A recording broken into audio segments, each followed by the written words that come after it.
how can people develop a better relationship with the external and feel good about themselves without focusing on that?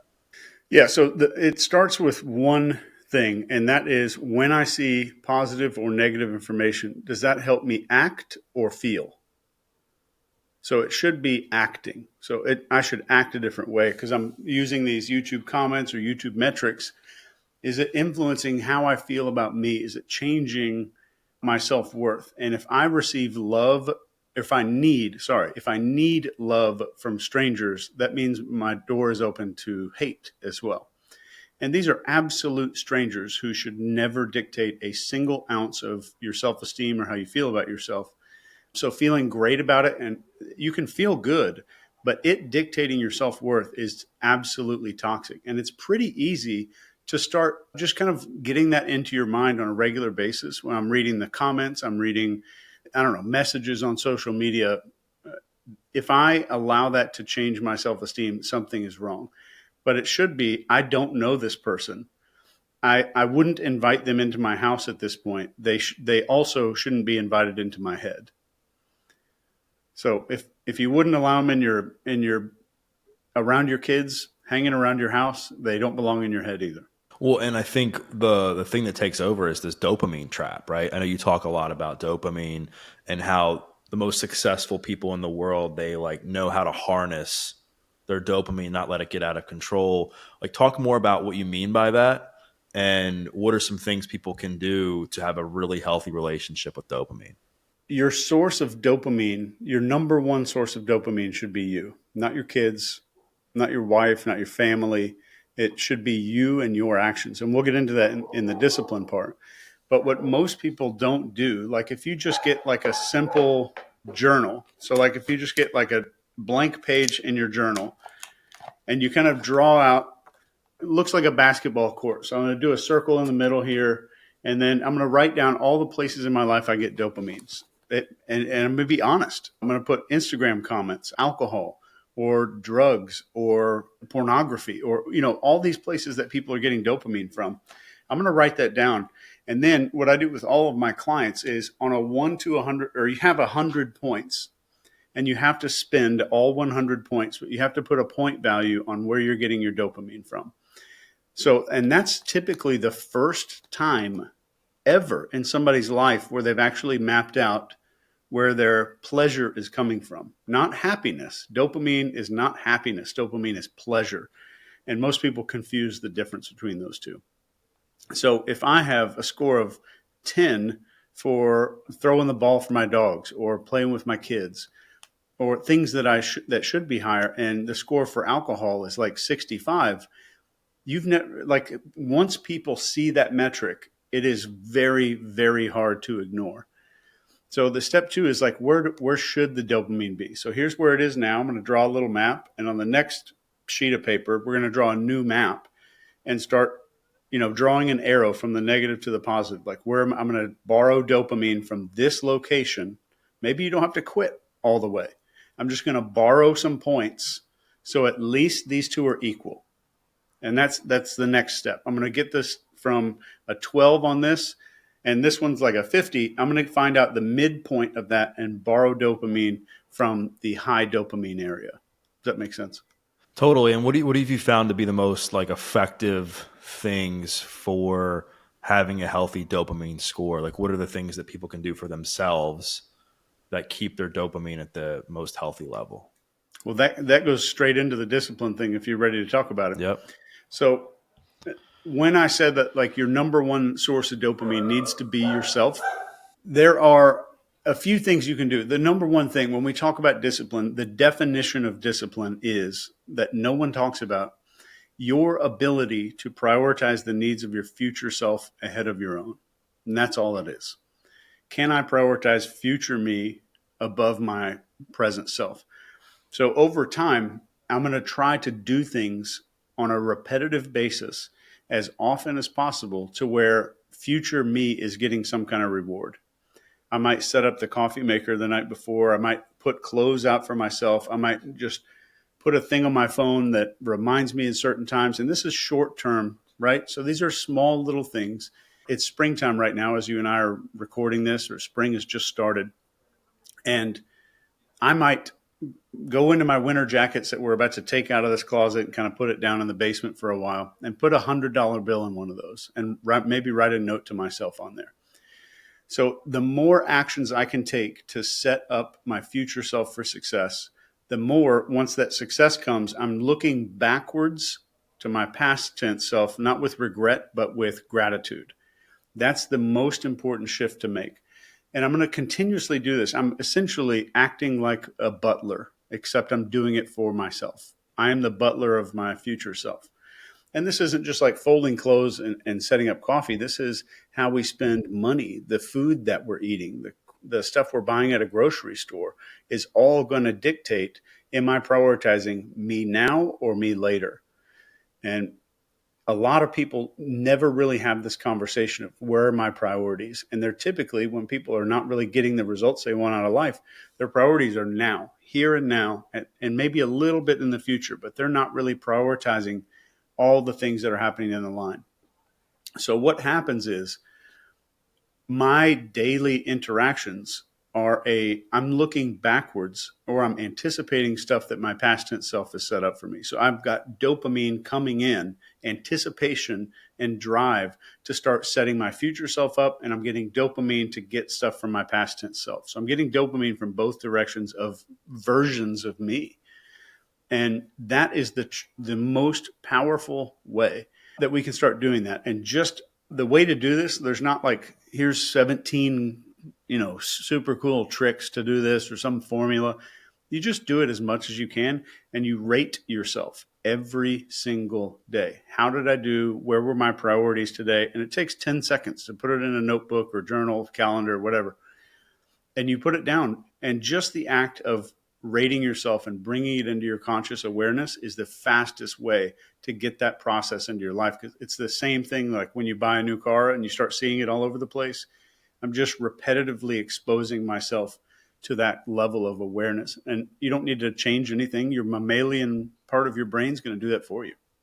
And what have you found to be the most like common things that people need to reprioritize in their lives as far as like working on their future self? The most common is probably time management and environment management. Like if you're thinking that you're going to be a multimillionaire or you want to run a company or something like that, and you can't organize your office or your desk and you can't keep your area clean, like you can't even pick up after yourself.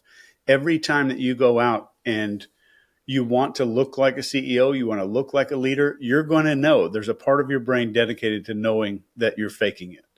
And that's where we have incongruent behavior. And that's how we make these gut feelings in other people. We have this conversation. Everything looks great. We follow that LinkedIn article that we read of 14 ways to look more confident and command respect like a leader. And that person kind of gets a gut feeling. And the gut feeling is like something's not right. Something's not adding up. So no matter what we do, we're sending off these small signals. So environment, time, appearance, and appearance is like my hygiene, all of that stuff that might signal that I'm an authority to other people. So environment, time, appearance, social skills. And social is one of the ways that we should be getting dopamine and we're not. We're getting it from social media instead of my closer circle of friends, my next door neighbors that live next to my house, the people that live across the street, the people in 3D are where most of your social dopamine should come from 3D human beings and not 2D human beings, people that you know. And financial is the last one. So I was somebody that was incarcerated on felony drug charges. I share that because one of the hardest things I had to do was completely change my identity and transform into this new version of myself. And I think it's so challenging for people because, for me, I was so used to being a failure. My brain was convinced that I was going to fail at life because before I was in jail, I failed at everything. And so how can people like quickly or efficiently kind of trick their brain into becoming that new version of themselves when the old version of themselves has been beaten down over and over and over again? There's a couple of things, and that always comes down to confidence. If I have a lot of self doubt, that's going to be a big one. But even bigger than self doubt is shame and self judgment. And most judgment is us kind of casting that off onto other people. So the fastest way, and there's no hack for this, but the fastest way to do this is to become so self-forgiving that people would think that you're crazy, like you're bat crazy, because you're so forgiving of yourself. Because shame and the fear of shame is what holds people back from really doing that stuff. And when it comes to confidence, that there's two main elements of confidence. And that number one is radical self-forgiveness. Like, who gives a crap what happened in the past? Just radical, to the point where it's insane. Because if you're feeling down, you're in the dumps, like you're doubting yourself all the time, that's already delusional. You're already delusional. So just pick delusions in the other direction and be more delusionally self-forgiving. The part two of that confidence is a generalized, it does not need to be specific, but a very generalized expectation that things are going to be okay. And just those two things, you will drastically just shed so much weight that you notice, like, so many people carry this stuff around, like shame about some thing that happened like when they were 20 or when they were in high school. If you get to the point of radical forgiveness for other people and for yourself, you get to a point of, I have confidence. But I would say the third part is stop waiting for permission, because a lot of people are waiting for some signal. Once my bank account reaches this much, once people respect me and I can prove that to myself, they'll just wait on these little milestones. And those milestones act as little permission slips for us to feel confident. And they're completely artificial. They're absolutely placebos. They don't do anything to make you more confident. It's just a placebo. So there is no one coming to give you permission. You've just got to give it to yourself. And speaking of being radical and confident, I think one of the tough things, and again, this is just speaking from my own experience and people I've talked to, is like when you're kind of on the come up and your life isn't where it wants to be, you have this kind of cognitive dissonance going on that's like, well, my finances aren't where they are, my relationships aren't, my health isn't, but I'm on the journey up. And it's like, how do I become confident even though my circumstances are crap? Like, how can people become like delusionally confident when they're out trying to make it, introducing themselves to other people, even though their life at home isn't where it wants to be? Yeah, and that goes back to, do I manage my environment, my time, appearance, social, financial?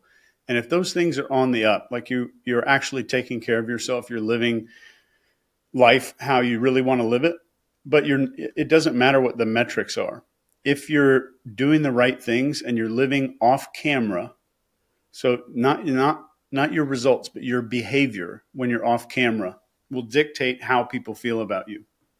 So if you try to act confident and you're feeling insecure about all of this stuff because you haven't made your bed, you didn't get up early, you don't have a lot of discipline, but you're trying to give this appearance of confidence or discipline out in public, you've got to start living that way off camera. So it's just a natural thing. And most people view confidence as something that you do, like it's a thing that I do. And all it is removal of things. It's not adding in anything. So the biggest lesson I ever learned in my lifetime training operatives and stuff is that confidence is not additive. Like, I don't need to add things to you to get you to be confident. I need you to remove this fear of social judgment. This is why public speaking is the number one fear. And second, I really need you to remove this self shame and all this crap that you're carrying for no reason. It doesn't make you a better person at all. It doesn't make you a better person to feel ashamed of stuff. It makes you a worse person. It makes you less effective, and it makes you more judgmental of other people. And the final element of this is composure. And when most people go out and try to be confident, they're either in posturing mode or collapse mode. So in posturing mode, someone's like puff their chest out, they speak louder than they normally would, and they try to overdo confidence. And then the collapse mode is, I'm going to shrink so other people feel more comfortable around me. But I think the middle of that is just composure, is the word I would have for that. So just make composure like this daily practice, and composure is the fastest route when it comes to practicing things. Composure is the fastest route to confidence. Yeah, the puffing the chest out, it's kind of like the invisible lat syndrome. Are you familiar with that? Where guys will like walk around like this just to give the impression that they're bigger than they actually are as far as their upper body. You talked about composure, which I think it gets into like how can you be more comfortable in difficult situations? What have you found to be like a hack or something that you've worked on yourself or with the people that you've trained to help people practice becoming more composed, during difficult situations? So there's a few things, and the first we have to understand like the neuroscience of this and why that works. And we have this mammalian part of our brain, this limbic system that kind of governs 99% of our life. So we think that we're in charge, and this animal brain is actually in charge. And most people need to realize that that part of our brain doesn't speak English. It can't read affirmations at all. Like there's no language ability in that part of our brain. So when it comes to coming into life and trying to get more composure in conversations and having that level of discipline where you're kind of a lot more in charge. You're not in charge of the room, you're in charge of yourself. Mistake number one that destroys 90% of people, the biggest mistake, and I've never heard anybody else say this, is thinking in terms of hierarchy and status. So am I above or below this other person?